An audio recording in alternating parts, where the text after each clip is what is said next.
What's up, guys? Welcome to Daily Dose of Reddit. This is your host. That's pretty sad because I just noticed that freaking Troy Baker left Retro Replay. Sad day. Really sad day. Zach, and today's subreddit is r/TalesFromRetail. This story's called Crazy Guy and a Nintendo Switch. I worked in retail for about 1 year or so. I was usually the closing department employee, so my hours were from midday to closing. When the Nintendo Switch first came out, we had a decent amount in stock, but they sold out quickly. So this one particular customer, we will dub the Lee, would buy up most, if not all, the Nintendo Switches. Lee would know when and what time we would get them, I think he uses some sort of website, before the backroom people knew it was in the truck. So because of this, customers complained that why we were selling all our Nintendo Switches to one person, or how come the store website would claim we have some in stock, but never actually do. So upper management decided on a one switch per customer policy. Lee didn't know this at first, so when he came in asking for all of our switches again one morning, the employee told him that it was only one per customer. He was a bit upset and asked to speak with the manager, and the manager repeated the policy again, one per customer. So Lee just ended up taking one. Then a few hours later, the midday employee sells Lee another one, and near closing time, buys one from me. He does this process for about 2 weeks, until our department manager comes and asks, why do we keep selling the switches to the same customer? My coworkers and I look confused at each other, and our manager tells us that Lee comes in at least 3 times a day and is slowly buying all our Nintendo Switches. So one day, my coworkers and I decided that if Lee comes in, we would text each other to make sure he doesn't buy up the remaining Switches. The morning employee comes, and right on schedule, Lee comes in and buys a Switch from her, but she forgot to text us. So when the midday employee comes in, he sells the Switch to Lee. But he texts me saying Lee already bought 2 Switches and that he wasn't allowed to get any more. So I come in. It was almost closing time, and Lee comes in and says he wants to buy a Switch. I ask him if he already purchased one, and of course, he lied and said no. I let him know that my coworkers informed me that they sold him 2 Switches already. He tries to pull the "that wasn't me" card, so I let him know that we have cameras and we can pull up a video of him being in the store today. His face was in shock and starts yelling at me. Lee has a thick accent, so it was a bit hard to make out everything he said. But from what I can recall, he stated that he can get me fired, that he will file a complaint, and I will sell him the Switch or else. I told him I would ask my manager. I went to the back office, explained to the assistant store manager the situation from the beginning of the day to now. And he said, if we already sold him 2, then no, don't sell him our last Switch. So I went back and told Lee that per the assistant store manager and policy, we could not sell him the Switch. Lee's face turns red. He started yelling at me, was super close to my face, and almost spitting at me. I'm a female and about 23 years old at the time. I freaked and called for security and/or a floor manager. After a full 10 minutes and paging security multiple times, no one came to help me. At this point, I was getting mad myself, and my coworker notices my face turning red. Every time I would take a step back, Lee would step forward even closer. I kept telling him to please keep his distance and that he was spitting on me, but he was not listening. My coworker was slowly pulling me behind the counter, hoping that would put some space between us, but that didn't help. I'm just about to explode until I run to the back office to the assistant store manager, shaking with anger and informing him how the situation escalated. He tells me to stay in the office. From what I heard and what the rest of my coworkers told me, Lee was yelling and tried to get close to the assistant manager's face, but because the assistant manager was taller, that didn't work. The assistant manager was very nice, but he did look a bit intimidating with the small scars on his face, tattoos all over his arms, and was a bit tall. So the assistant manager, in a loud voice, tells Lee he needs to calm down or he will escort him out of the store. Lee refused to calm down and claimed he will not leave the store without the Switch. Just then, 2 other managers came out of nowhere from the sides and have Lee surrounded.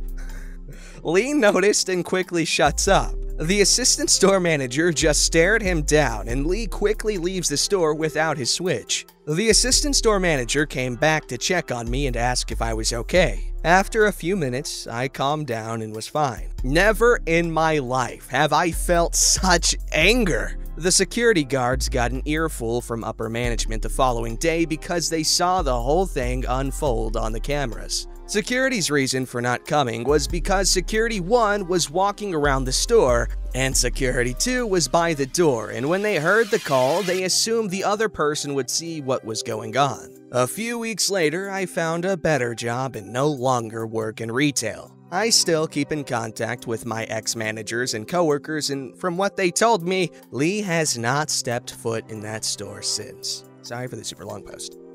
That ending was so dramatic. I love it. We have you surrounded, Lee. Step away from the switch and get out of the store. I love it.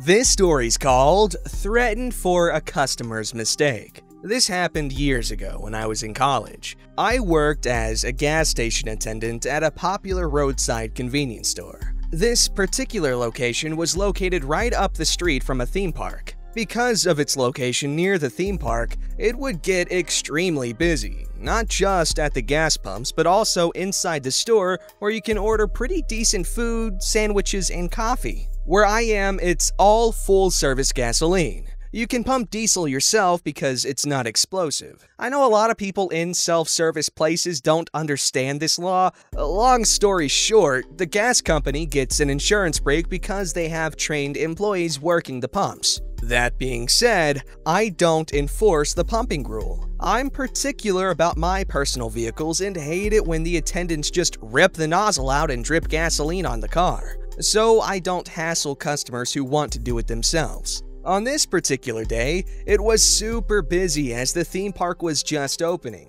I'm literally running back and forth between the pumps. It's really hard to keep track of who got to what pump first. I used to just go up and down the islands helping the customers as I went. So a customer with out-of-state plates pulls up at the opposite end of where I was currently helping a customer. He shouts over to me, "Yo, you gonna pump my gas?" And I call back, "I'll be right there, sir. I'm just finishing off this customer, then I'll come right over." After I quickly finish the current customer, I go to the man who called out to me seconds earlier. I see he's already pumping his own gas. Fine, I understand it's busy. I ask him, "You got it?" And he says back, "Yeah, I'm just getting $20 cash." I tell him, "Sure thing," and head off to help another customer. When I see the guy finishing, I go over to collect his cash. I see he pumped $45 of gas into his car. He hands me a $20 bill and just stared at me. I told him, "That'll be $25 more, sir."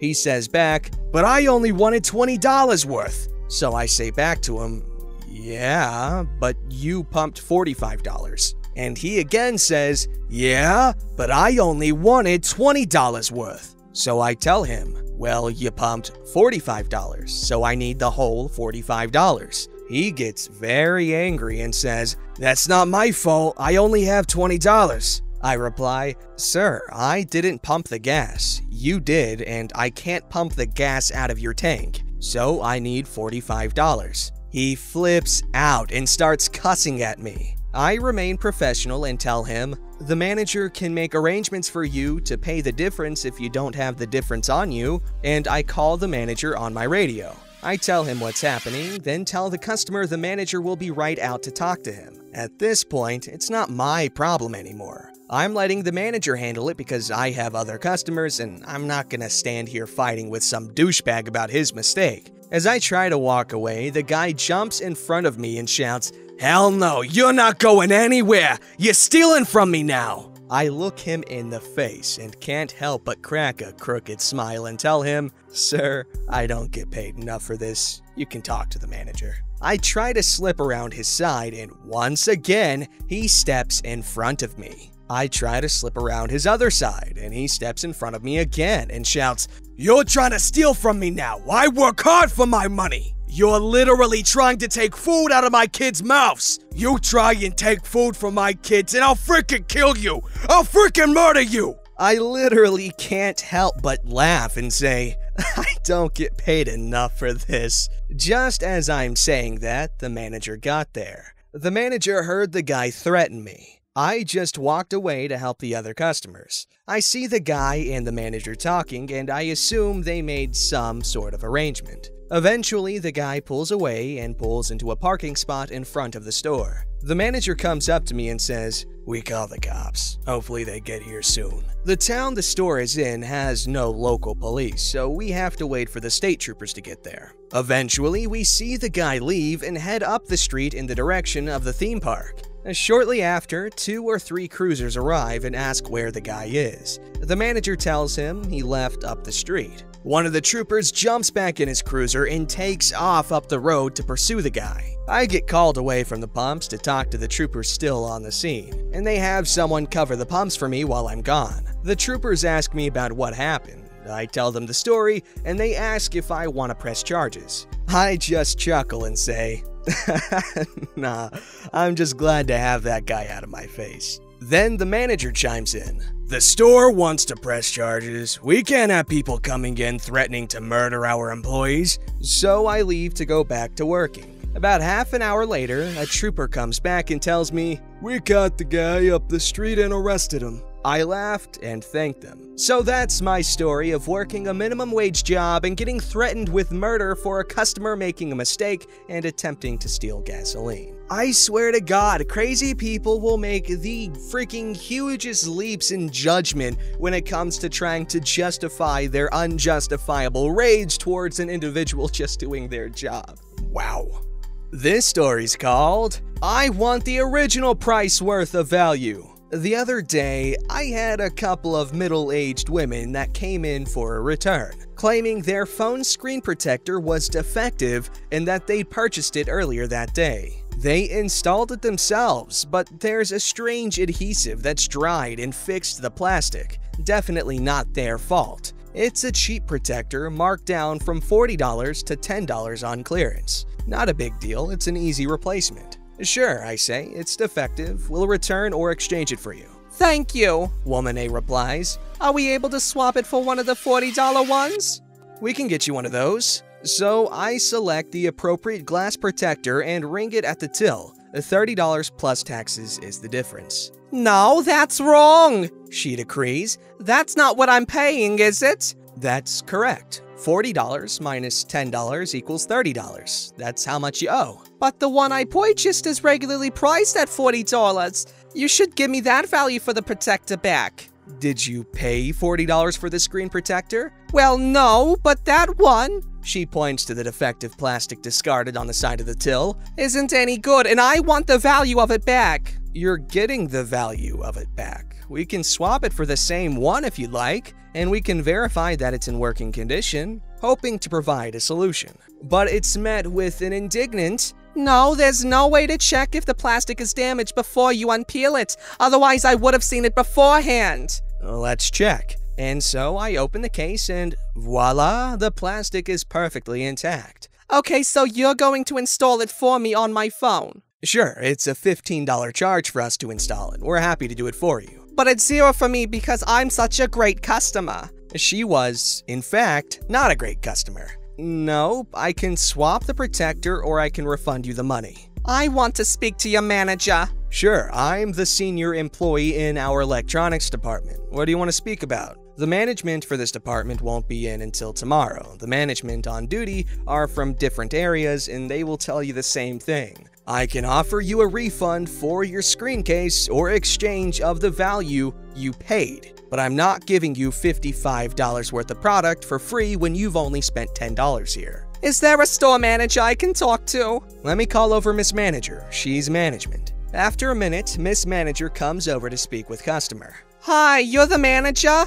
This man has been presenting himself as management and he is refusing to help me. I want to exchange this phone screen and he's not giving me the value of it back. Well, he knows more about this than I do. What did you say? I repeat the same thing I've been saying for the last 5 minutes. We can refund you your money, or you can put the $10 towards a different screen protector. That sounds reasonable to me. Which option would you like? This is unbelievable. Your other locations don't treat me this poorly. I want the value of my case. It's $40. We're offering you the value back. You pay $10. You get $10. Just because it's on clearance doesn't mean you get the original price back. Come on, let's just take our business to... Redacted. They at least know how customer service works. Woman A agrees and the pair leave, without returning their screen protector they'd spent 20 minutes arguing about. Okay, have a nice day! Karens, man, you offer them the world and they want the damn galaxy. Don't forget to like, subscribe, and hit that bell to never miss an episode.